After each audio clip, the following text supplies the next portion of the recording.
창세기 4장 1절부터 15절.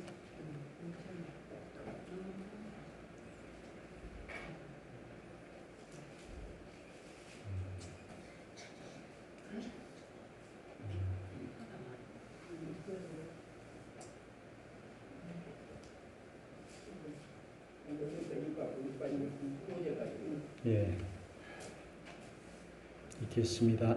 아담이 그의 아내 하와와 동침하매 하와가 임신하여 가인을 낳고 이르되 내가 여호와로 말미암아 등남하였다 하니라. 그가 또 가인의 아우 아벨을 낳았는데 아벨은 양치는 자였고 가인은 농사하는 자였더라. 세월이 지난 후에 가인은 땅의 소산으로 제물을 삼아 여호와께 드렸고 아벨은 자기도 양의 첫 새끼와 그 기름으로 드렸더니 여호와께서 아벨과 그의 제물은 받으셨으나 가인과 그의 제물은 받지 아니하신지라. 가인이 몹시 분하여 안색이 변하니 여호와께서 가인에게 이르시되 내가 분하여 함은 어찌 되며 안색이 변함은 어찌 되냐. 내가 선을 행하면 어찌 낯을 들지 못하겠느냐. 선을 행하지 아니하면 죄가 문에 엎드려 있느니라. 죄가 너를 원하나 너는 죄를 다스릴지니라. 가인이 그의 아우 아벨에게 말하고 그들이 들에 있을 때 가인이 그의 아우 아벨을 쳐 죽이니라. 여호와께서 가인에게 이르시되 내 아우 아벨이 어디 있느냐. 그가 이르되 내가 알지 못하나이다. 내가 내 아우를 지키는 자니까. 이르시되 내가 무엇을 하였느냐. 내 아우의 핏소리가 땅에서부터 내게 호소하느니라. 땅이 그 입을 벌려 내 손에서부터 내 아우의 피를 받았은즉 내가 땅에서 저주를 받으니 내가 밭을 갈아도 땅이 다시는 그 효력을 내게 주지 아니할 것이요 너는 땅에서 피하며 유리하는 자가 되리라. 가인이 여호와께 아뢰되 내 재벌이 지기가 너무 무거우니이다. 주께서 오늘 이 지면에서 나를 쫓아내시온즉 내가 주의 낯을 배웁지 못하리니 내가 땅에서 피하며 유리하는 자가 될지라. 무릇 나를 만나는 자마다 나를 죽겠나이다. 여호와께서 그에게 이르시되 그렇지 아니하다. 가인을 죽이는 자는 벌을 7배나 받으리라 하시고 가인에게 표를 주사 그를 만나는 모든 사람에게서 죽임을 면하게 하시니라. 아멘. 할렐루야.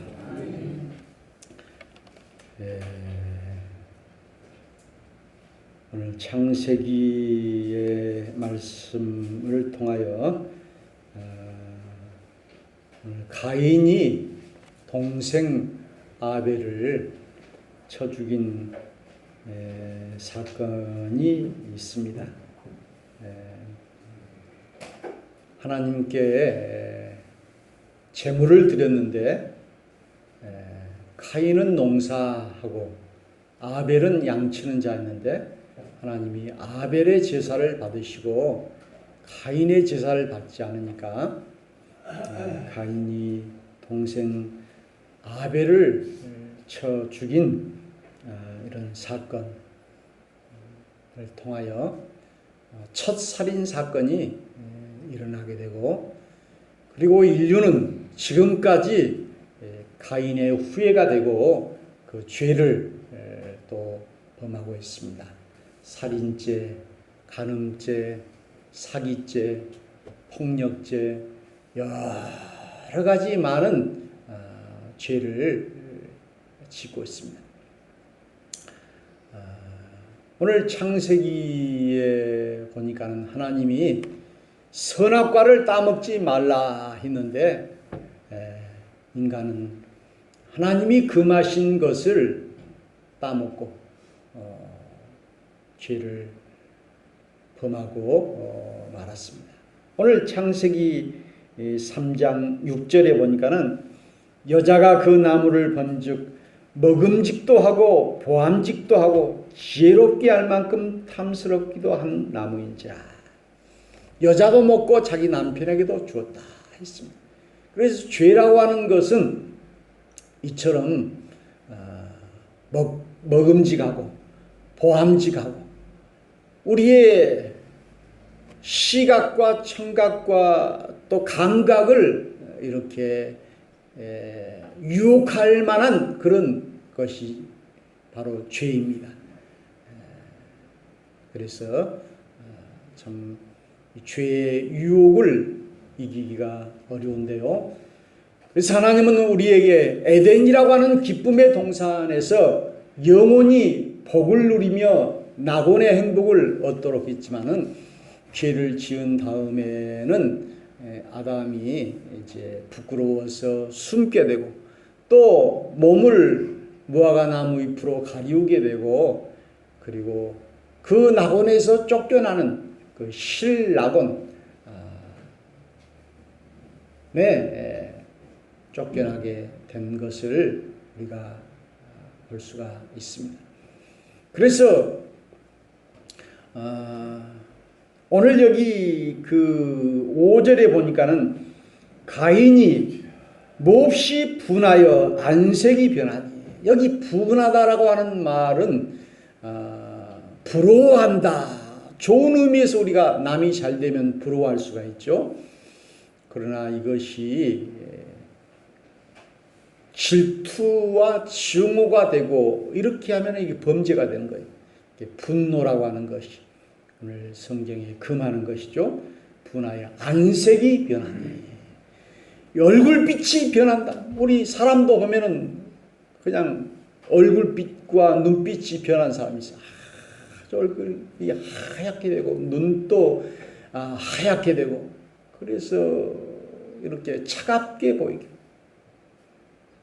그래서 사람의 얼굴이 화사하고 그 색깔이 변하지 않아야 되는데 안색이 변하고 양심이 변하고 사람이 변하고 이렇게 되면 안 되는데요. 여기 안색이 변하면 어찌 됩냐. 그리고 7절에는 내가 선을 행하면 어찌 낯을 들지 못하겠느냐. 선을 행하지 않으면 죄가 문에 엎드려 있느니라. 죄가 너를 원하고 너는 죄를 다스릴지니라. 죄가 너를 원하지만 너는 죄를 다스릴지니라. 우리가 죄와의 싸움에서 죄에게 끌려가지 말고 죄를 이겨버리라 그런 말이죠. 죄를 이기기가 어려워요. 여러 가지 그 유혹을 이기기가 어려워요. 그래서 카인이 들에 있을 때, 그러니까 남이 보지 않을 때, 혼자 있을 때 동생을 죽였다는. 그러나 하나님이 보고 계셨고 그리고 자기 자신이 알고 죽은 동생이 알고 있는 것이죠. 그래 하나님이 물어보는 거예요. 내 동생 아우 어디 있느냐. 그러니까 이 카인이 핑계 변명을 하는 거예요. 내가 내 동생을 지키는 자입니까? 이렇게 변명과 핑계를 하면서 거기서 피해가려고 도망가려고 이렇게 하고 있어요. 그럴 때 10절에 내가 무엇을 하였느냐. 가슴을 찌르는 말을 하고 있어요. 내 아우의 핏소리가 땅에서부터 내게 호소하고 땅이 그 입을 벌려 내 손에서부터 내 아우의 피를 받았은지. 피가 증거라고 하는 것입니다. 그래서 모든 범죄는 흔적을 남기고 그리고 증거를 남기게 되는 것을 보게 됩니다. 그래서 오늘날에는 CCTV까지 너무 많아가지고 이제 모든 것을 다 이렇게 볼 수 있도록 하고 있는데요.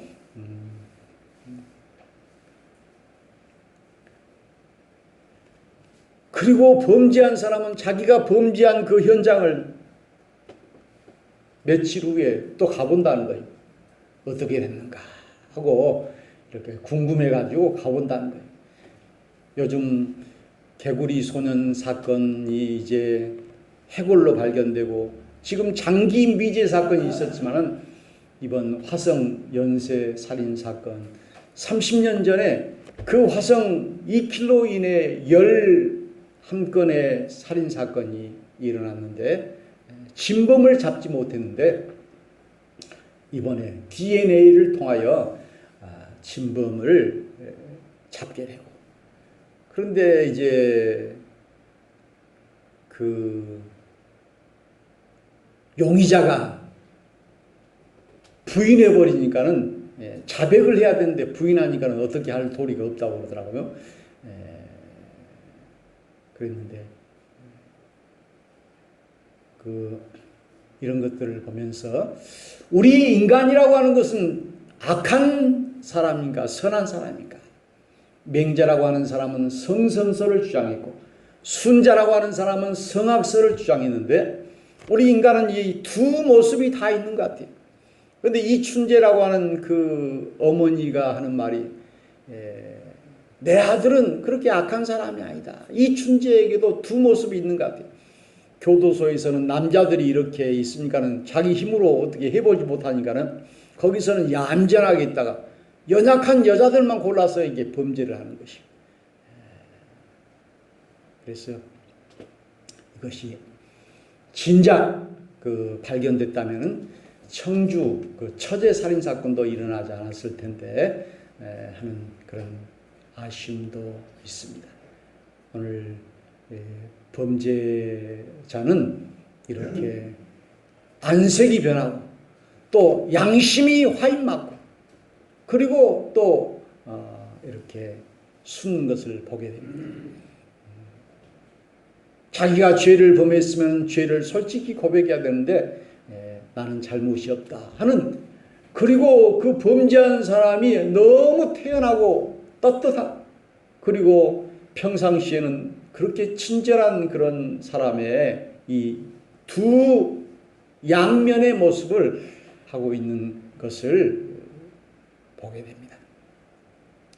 그래서 로마서 3장 23절에 모든 사람이 죄를 범하였음에 하나님의 영광에 이르지 못하느냐. 그래서 우리 모두가 다 죄인이라고 하는 사실을 인정해야 돼요.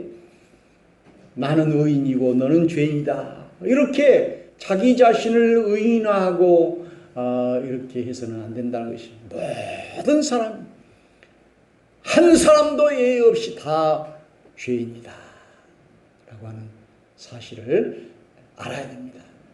그리고 욕심이 잉태한 즉 죄를 낳고 죄가 장성한 즉 사망을 낳느니라.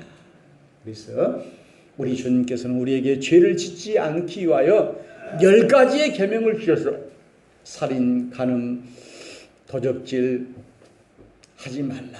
거짓말하지 말라. 그리고 유일하신 하나님을 섬기라. 우상을 섬기지 말라. 하나님의 이름을 망령되이 일컫지 말라. 안식일을 지키라. 이렇게 10가지 계명을 주셨고요. 그리고 또 성경의 여러 말씀을 우리에게 주셨고 그리고 우리에게 양심을 주셨고 그런데 양심이 둔감해 버렸어요. 둔감해. 화인 맞았다는 것이죠. 그래서 오늘 죄를 짓는 영혼은 반드시 망하게 되고 죄를 지면 반드시 벌을 받게 되었습니다. 그래서 여기 보니까는 11절에 내가 땅에서 저주를 받으니 내가 밭을 갈아도 땅이 다시는 그 효력을 내게 주지 아니할 것이요 너는 땅에서 피하며 유리하는 자가 되리라.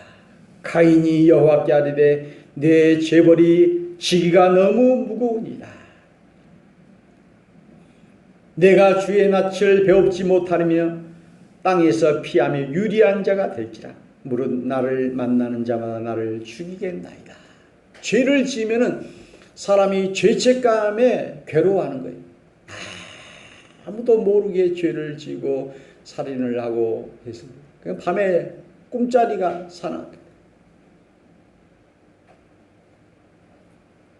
죄책감이죠. 그래서 우리는 죄를 지으면은 회개하고 자복해야 될 줄로 믿습니다.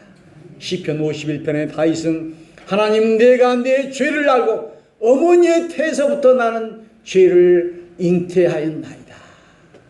하나님, 나를 이 죄에서 풀어 주십시오.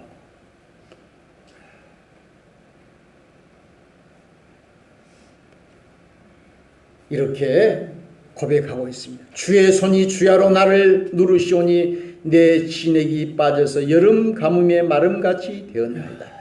시편 30편 1절에 허물의 사함을 받고 자신의 죄가 가려진 자는 복이 있도다. 주 앞에서 나를 쫓아내지 마시고 성령을 거두어 가지 마시고 우슬초로 나를 정결케 하소서. 그러나 다윗은 용서를 받았지만은 그는 죄에 대한 벌을 받았어요. 그래가지고 자기 자식 중에 아버지를 반역하는 일이 있었고, 이복 남매끼리 가는 이런 일도 있었고요. 그리고 또 형제끼리 살인사건이 있었어요.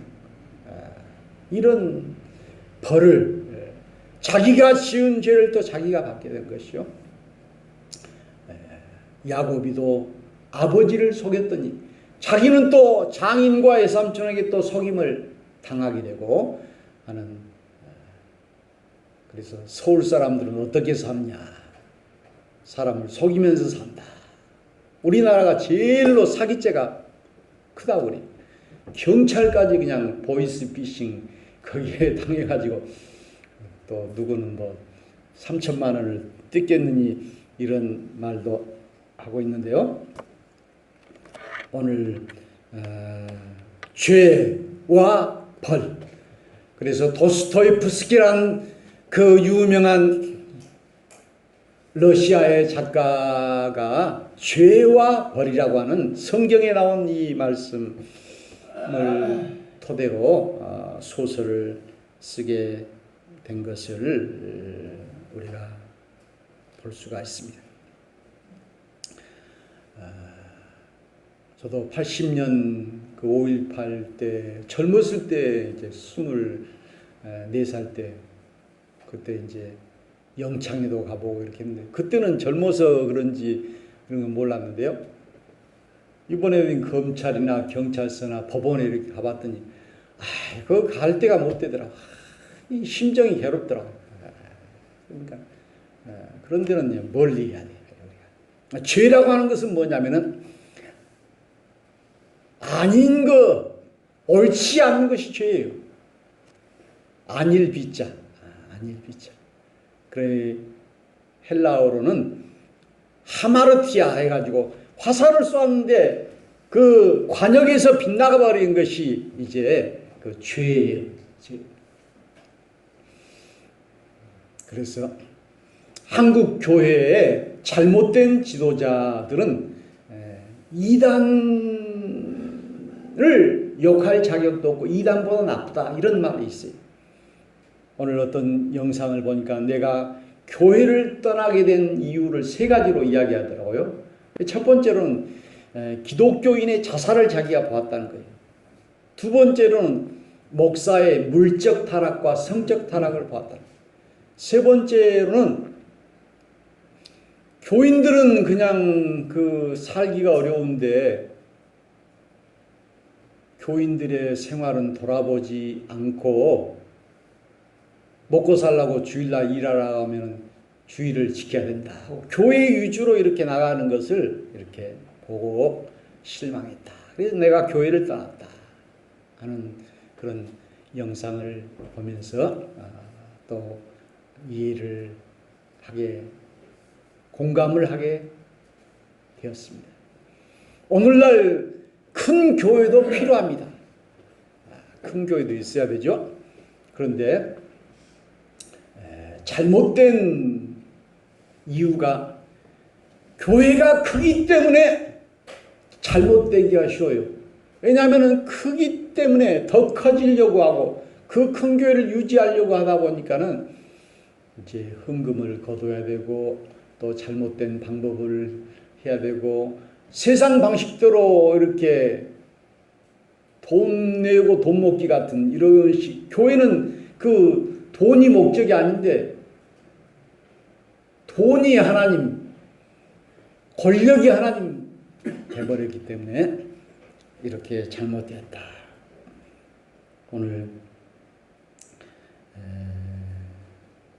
죄와 벌의 귀한 이 말씀을 통하여 우리는 죄를 지으면 회개하고 또 반성하여 참으로 하나님 기뻐하시는 삶을 살아야 할 줄로 믿습니다.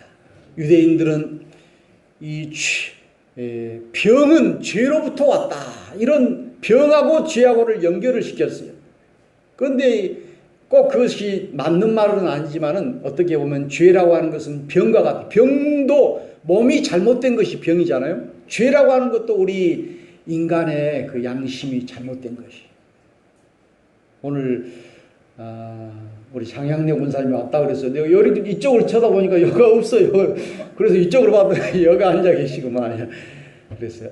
참으로 먼 무당이 용하다고. 멀리 가면 좋은 줄 알고 그냥 시집도 그리 보내고 장가도 그리 보내고 그렇게 했는데 또 크면 또 좋은 줄 알고 또 그것도 가봐요. 그런데 하나님이 우리 교회를 또 회복시켜 주시고 이것이 사필주정이에요. 반드시 옳은 것은 결국 이렇게 옳게 될 수밖에 없다. 오늘 하나님께서 때가 되어서 우리 마을 분들을 우리 교회로 보내주셔서 우리 교회 의자가 꽉 차게 된 것을 감사하게 생각. 또 이 의자에 가득 찰 수 있기를 주의 이름으로 축원합니다.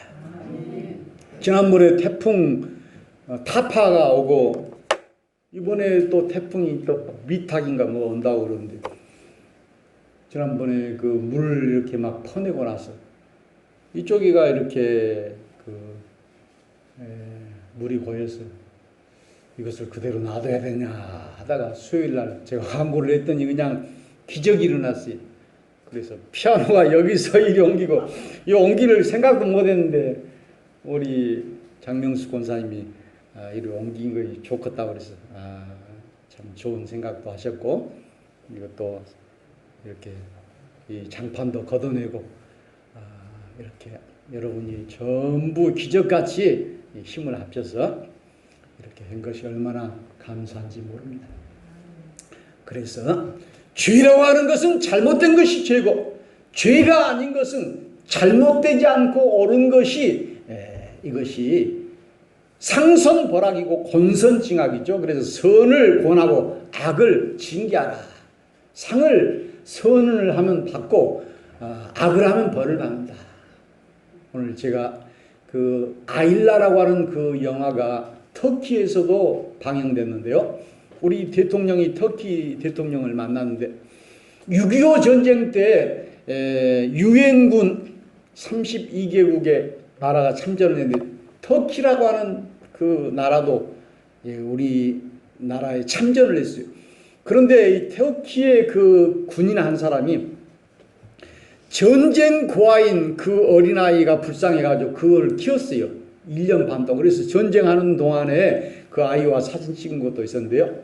그래서 이제 휴전이 되고 해가지고 그 아이를 돌봐줄 수가 없어가지고 가방에다가 그 아이를 넣어가지고 터키로 가려고 했는데 걸려버렸어요. 그래서 데리고 갈 수가 없으니까는 보육원에 맡겼어요. 이 터키의 그 군인은 그 아이를 찾았어요. 아무리 찾아도 찾을 수가 없는 거예요. 그런데 이 아이는 김은자라고 하는 이름으로 이제 결혼도 하고 이렇게 됐는데 그 우리나라에서 참전 용사를 초청을 했는데 거기에 이제 그 터키 군인이 오게 된 거예요. 그래가지고 93세가 됐는데 이렇게 만나는 그런 이야기 얼마나 참 감격스럽겠습니까? 자기를 몇 년 동안 키워줬던 그 군인, 터키 외국 군인. 그래가지고 두 번 만나는 그런 것은 얼마나 아름다운 이야기입니까? 그것은 죄가 아니고 합법적인 좋은 일이죠. 그런 것에 우리는 감동을 받고 복을 받고 그렇게 되는 줄로 믿습니다. 오늘 주님의 축복이 우리 모두에게 임하여 우리는 죄를 멀리하고 늘 죄를 이기는 우리 청계 서북교회 성도들이 다 되시기를 주의 이름으로 축원합니다. 찬송합시다. 246장입니다.